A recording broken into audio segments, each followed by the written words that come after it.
I am also witnessing many of my friends leaving.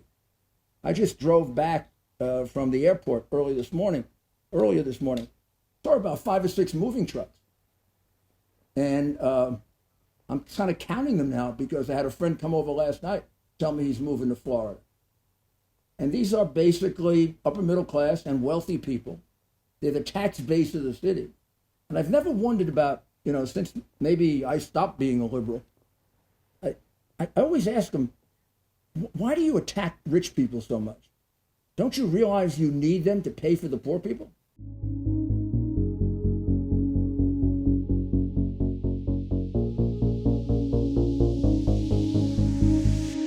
Let's move forward to sort of what's going on today, because there's a lot of stuff happening in our cities.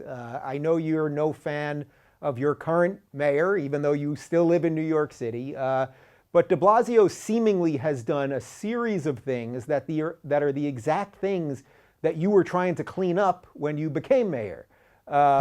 So can you talk a little bit about what it's like to live in a city that you love, that you were the mayor of, to watch it go backwards? And as you know, I mentioned this the other day, but I've at times in my family's history, we had dozens, I think at one time something around 50 family members at one time that lived in New York City. We now have one person left. My sister and her husband and 2 kids just left over the last 2 months. I now have one second cousin left. That's it. After having a rich history in New York City, it kills me to say that. But can you talk about what's going on in New York City right now, and maybe what you would do to turn around some of this stuff? Well, first of all, it's the saddest I've ever been about New York City.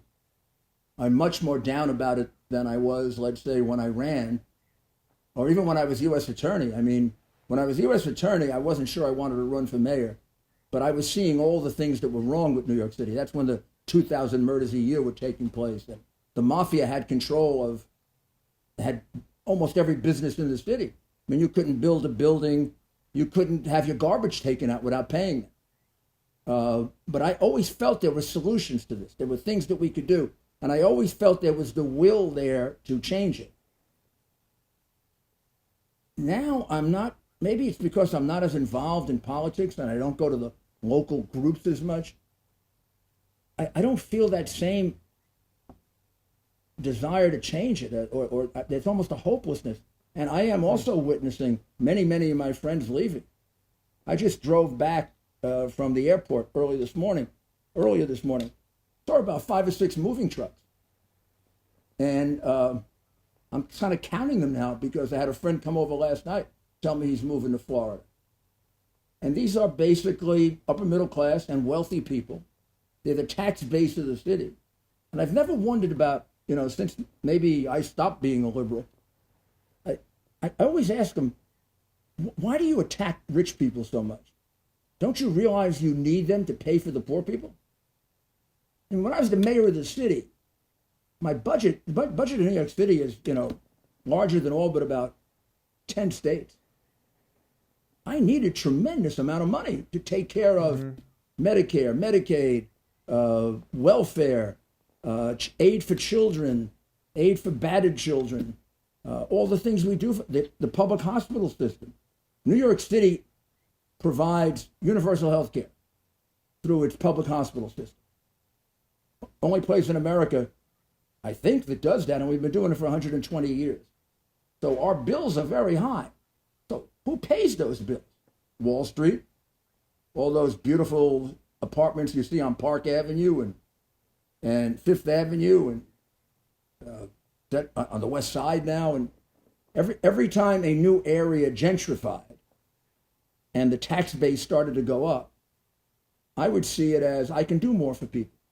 Mm-hmm. I can do more to make this city a little more balanced in terms of rich and poor, and a little more opportunity for people to move out of poverty. Because for me, there's no question that capitalism is the only way out of poverty. The rest of it is a false program that's presented to people by con men. So what would you do when, like little things like that, you can now jump a turnstile at the subway and, they won't fine you, they won't stop you.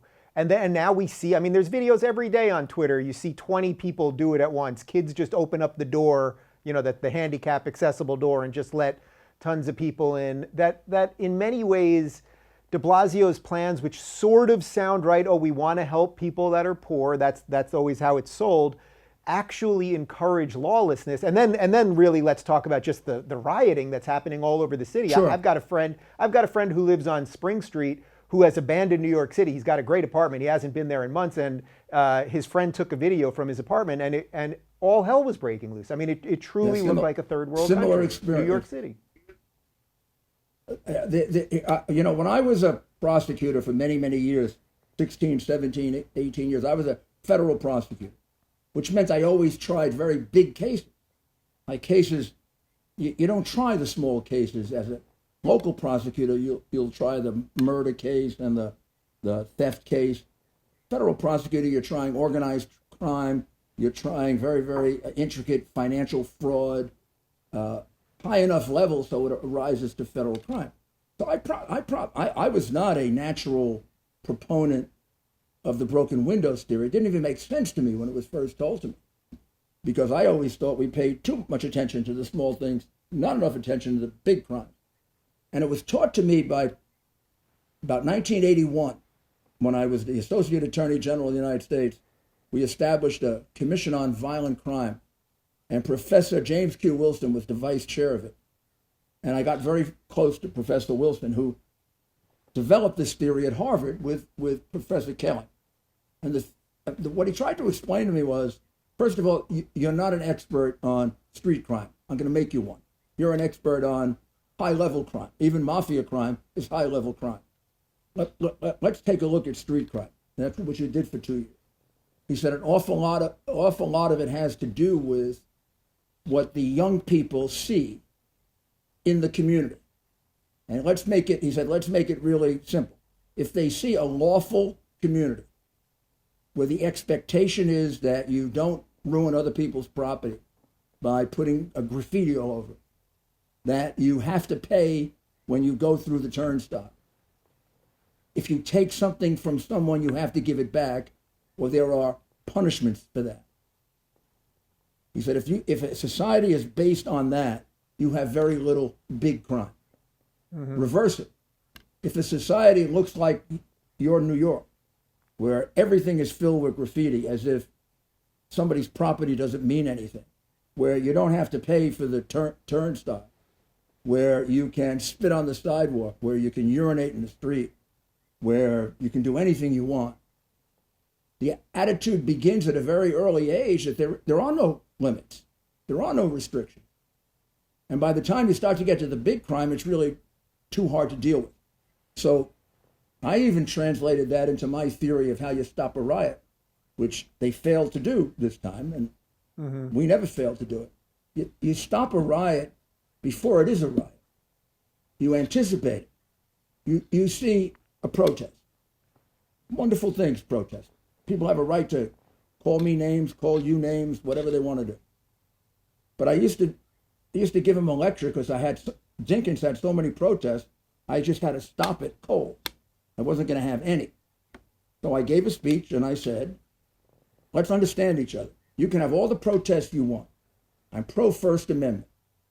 You can do anything you want protesting. However, the minute you throw a rock, you're going to go to jail. You're not going to get arrested. You're going to go to Rikers Island. I'll let you sit there for a day before I even take you before a judge. If you scratch a car, you're going to get arrested. If you burn anything, I'm going to try to put you in jail for a long time. And if you physically harm someone, we're talking 5, 6, 7, 8 years. And if you're a juvenile, I won't treat you as a juvenile. Treat you as an adult. So I'm going to be really, really nice to you if you have a peaceful protest. I'm going to protect you. I'm going to make it easy for you to do it. And I don't really care what you say. You can call me a Nazi. You can call me whatever you want. But it isn't going to be the last act of criminality. It's the first one we're going to go after. Because David Dinkins had a theory he called venting. And it caused the Crown Heights and the Washington Heights riots. They let it go on for 3 days. And by the time Ray Kelly had to solve it in Crown Heights, Many, many Jewish people one had been killed, many had been beaten. It was kind of a pogrom. They did the same thing in Washington Heights. And that's essentially what happened to us, in all those democratic cities. In Minnesota, they didn't enforce the law for 3 or 4 days. In New York, I have pictures of people going into stores, walking out with television, walking out with liquor, and the cops are watching. Cops are not observers of crime. They're not there to record the crime. They're there to stop it. If you're looking for more honest and thoughtful conversations about politics instead of nonstop yelling, check out our politics playlist. And if you want to watch full interviews on a variety of topics, watch our full episode playlist all right over here. And to get notified of all future videos, be sure to subscribe and click the notification bell.